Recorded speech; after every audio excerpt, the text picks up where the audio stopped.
Hello everyone, hope you're all doing good. We are discussing about contraception.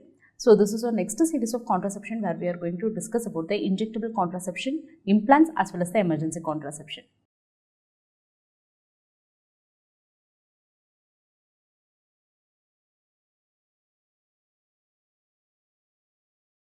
So first let us see about injectable contraceptives. Injectable contraceptives can be of two types. Okay, only progesterone injectable contraceptive, and the next one is combined estrogen and progesterone contraceptive. However, this type is not available in India. Okay, so let's discuss the various types again. So if we take the types, we have Depo-Provera. Okay, so this is nothing but the injection DMPA, which is containing 150 milligram of progesterone in one vial. Okay, one vial contains 1 ml of solution. Okay, so this will be given as an IM injection every 3 months. Okay, so in government this is supplied as Antara. Okay, so this is the drug, that is Depo-Provera injection, which is having 150 milligram per milliliter. So you have 1 ml vial. Okay, so this is supplied as Antara by the government, right? The next type is we have Depo-Subcu-Provera. So this is also a derivative of DMPA. It is a derivative of DMPA, and this is containing 104 milligram. Okay, so this is given as a subcutaneous injection every 3 months. Okay, so DMPA is an IM injection, whereas Depo-Subcu-Provera is a subcutaneous injection. Next one is injection Norgest, which is nothing but norethistérone enanthate. Okay, so this is given as a 200 milligram IM injection. Okay, so these are the various types of injectable contraceptives we have. Okay, only progesterone contraceptives only available in India. Combined estrogen progesterone contraceptives, injectable contraceptives are not available, right? Now, what are the sites of injection? So, sites of injection, it can be given in the deltoid or the gluteal muscles, upper outer portion, and the next one is thigh. You can give it in the outer anterior portion of the thigh. Clear? Right. Now, what is the mechanism of action of injectable contraceptives? You will be able to notice a changed consistency of cervical mucus. There is inhibition of ovulation as well. Ovulation inhibition, and then it will be bringing about some endometrial changes as well, which will be making the endometrium unfavorable for implantation. Okay, so when you should be starting this injectable contraceptives? These are ideally started in a lactating mother. You can start it after 6 weeks of childbirth. Okay, CB is childbirth. Okay, I am writing it in short way. Next one is, suppose she is a non-lactating mother. Non-lactating mother, then you can give her the injection immediately or in 3 weeks after delivery also. Then what you have to know is, you have to know when you are giving it to a normal woman. Okay, suppose she is a menstruating woman, then If the injection is given within 7 days of the intercourse, then no backup needed. And if it is taken more than 7 days, you have to definitely need a backup method. Clear? Now, let's see what are the advantages of using injectable contraceptives. Because we are using only progesterone only injectables, the first point is estrogenic side effects are avoided, right? And then there is decreased blood loss, so there is an improvement in the anemia status. You have to know that this injection doesn't cause any effect on lactation, and finally decreases the risk of endometrial and ovarian cancer as well. Clear? So these are the advantages of using this. Now let us also discuss about the disadvantages. Disadvantages of using injectable contraceptives include irregular bleeding, mostly in the first 3 months, and then there is a chance of return of fertility which can take longer. Okay, suppose if they withdraw it and plan for a baby, the return of infertility will be taking longer. So it may even take 1 year after stopping the injectables completely.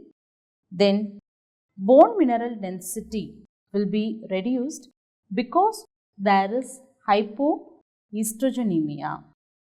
Okay, but however this is also recovers after we stop the injectables. Okay, however this is recoverable. Okay, and then there is a chance for weight gain as well as breast tenderness. There can be mood changes, and finally there is a little risk for your cervical intraepithelial neoplasia as well. Okay, not as such cancer cervix, but there can be intraepithelial neoplasia changes. Clear? Right.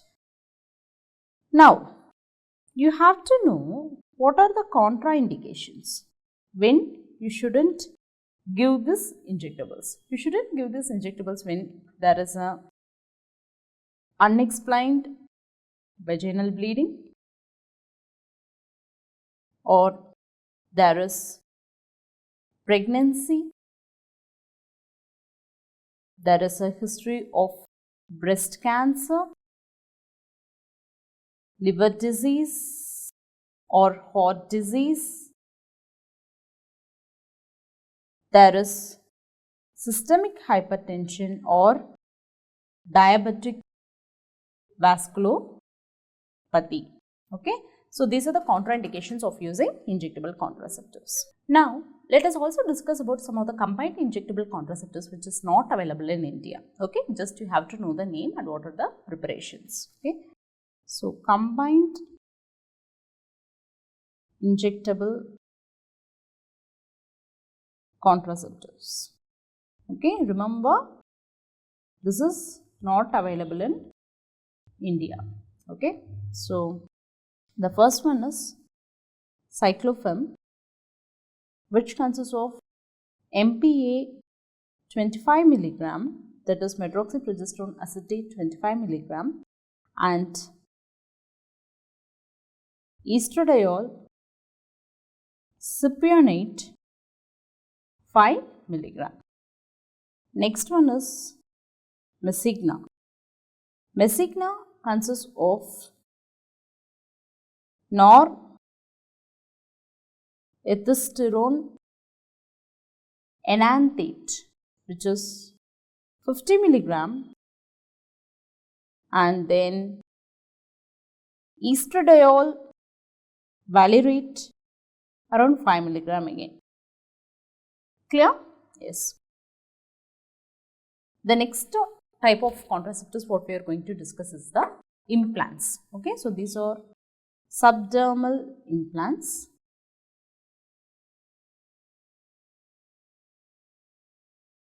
Usually these implants are progesterone-containing devices. In other words, it is an artificial progesterone. We can mention it as progestin. Okay, progestin-containing devices. So, under local anesthesia, it is subdermally inserted into the upper arm. Usually, these implants are coated with polymer to prevent fibrosis. Okay. So, this is a picture to show how a contraceptive implant is implanted. Okay, it is implanted in the upper arm. Okay, so like this. Clear? Now, we will see what are the types of contraceptives we have. So, types of implants. Okay, so the first one is Norplant 1. Norplant 1 consists of 6 siadistic rods which releases levonorgestrel, and this is effective for a period of 5 years, and then because 6 rods are used, okay, 6 rods has to be implanted, okay, so that is somewhat difficult for the patient. So, this has been withdrawn.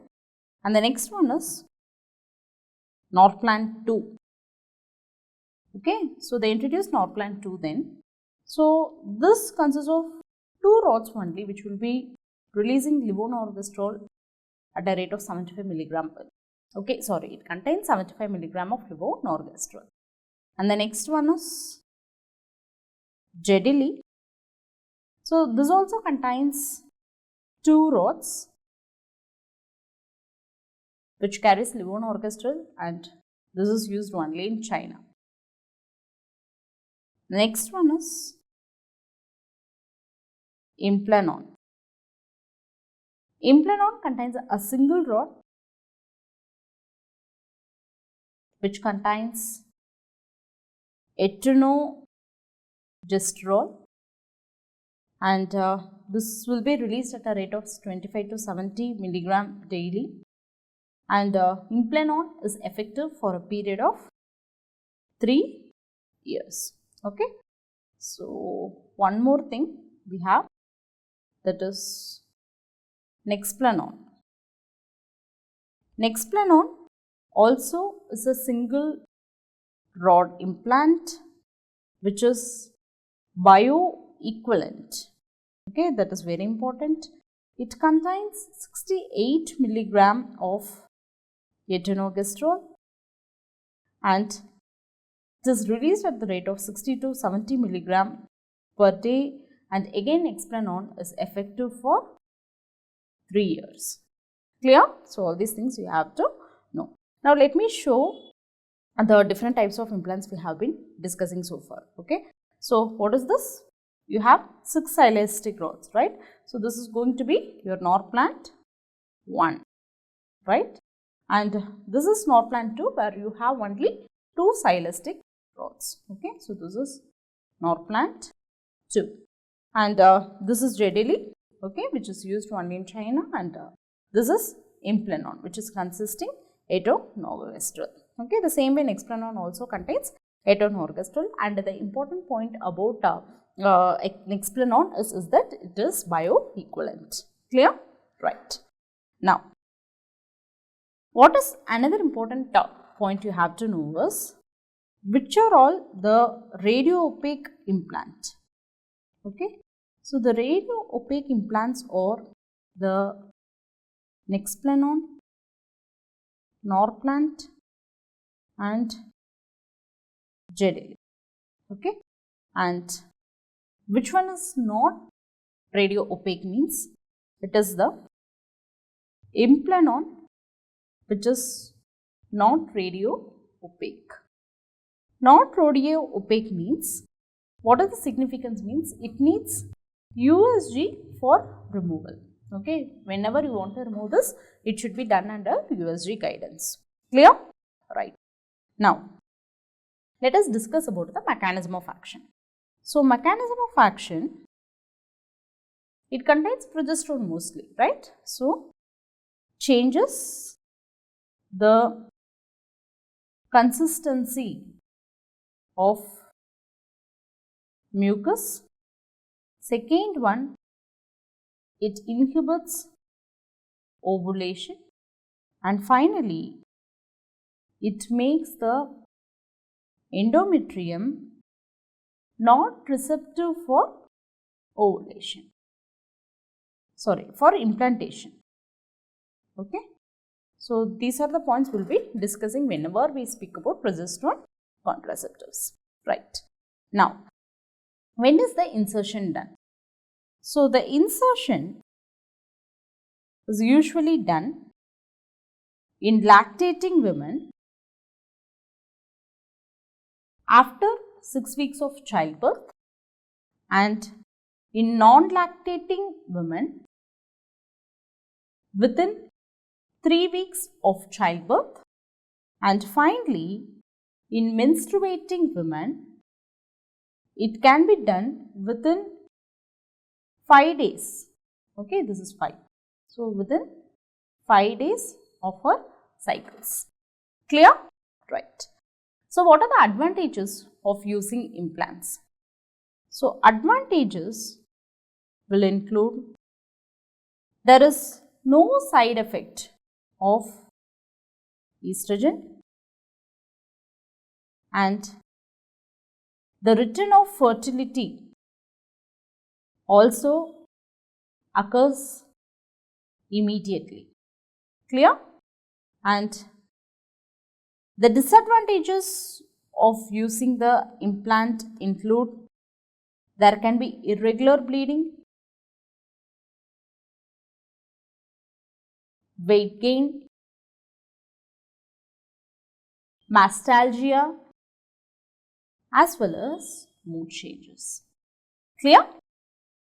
So, this is all about implant. I hope you would have understood implants well. Right. Now, what is the next one we are going to discuss is transdermal patches. Repeating. So, the next one we are going to discuss about transdermal patches now. Okay. So, transdermal patches. So, this is usually a square shaped patch. Okay. So, it is square shaped and it is a thin, flexible plastic patch. It contains both ethinyl estradiol, that is estrogen, and you also have norelgestromin, which is progestin. Okay. So, in transdermal patches, how you will use means you can use one patch for 1 week. Okay. So, one patch can be used for 1 week, and remember 3 patches can be used consecutively, so that in a month you will have 1 patch free week which is for menstruation. Okay. So, usually it is applied over the dry skin of the body. Okay. So, whichever places you can choose to use the transdermal patch means you can use the outer arm, abdomen, or the backs or the thighs. Okay. The advantage of using transdermal patches is the application is easier. Okay, just a patch. Okay, you take it, you apply it, that's it. Okay, it is done. But what is the disadvantages? It is costly. Okay, so it is somewhat expensive. Right. Now, let us see the next type of contraception, that is ring contraceptives. Okay. So, ring contraceptives or something in the form of ring. Okay. I hope you are able to see this. Okay. So, this is ring contraceptive. Okay. Just like a ring. And this will be placed inside the vagina. Okay. So, it will be placed here. Okay. So, this is a birth control ring which will be placed inside the through the vagina outside the cervix. Okay. It should be lying outside the cervix. Right. Now, what are the types of contraceptives, ring contraceptives we have? Number one is transvaginal combined hormonal ring. Okay. So, this is otherwise known as the Nuva ring, which is a flexible one. It contains etinogestrel or ethinyl estradiol. Okay. So, here you have two rings. Okay. So, the outer ring is 54 millimeter in diameter, whereas the inner ring is 50 millimeter in diameter. Okay. And then it should be worn within 5 days. Okay. Worn within 5 days and kept for 21 days. After that, it should be removed and 7 days or left for withdrawal bleeding. Okay, 7 days or left for withdrawal bleeding. Clear? Right? So, the next type of vaginal ring contraceptive you have is the progesterone vaginal ring, which is nothing but a prog ring. Okay. So, this can be used for 3 months, and since it is progesterone only ring, this can be used in the lactating women. That is the advantage. Clear? Right.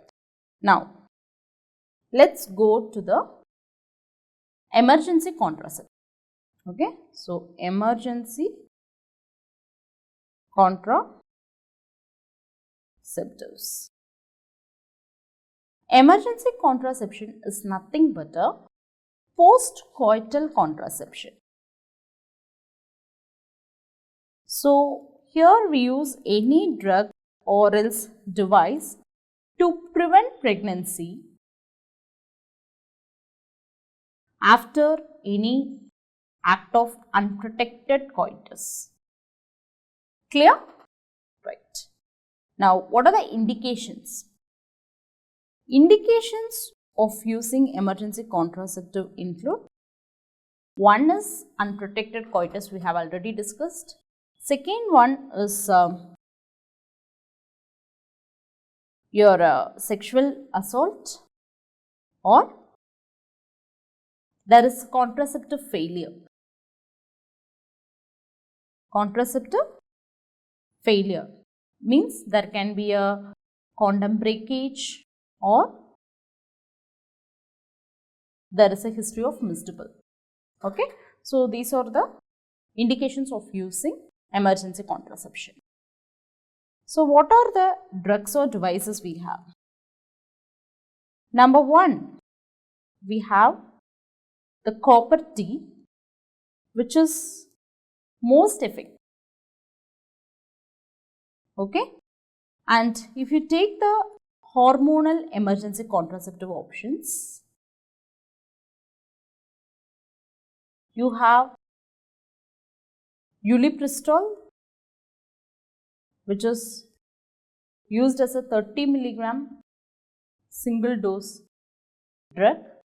Next one is levonorgestrel, which is used as a 1.5 milligram single dose drug, or it can be even split up into 0.75 milligram given as 2 doses 12 hours apart. Okay. Levonorgestrel is the most commonly used emergency contraceptive. E-pill also contains levonorgestrel.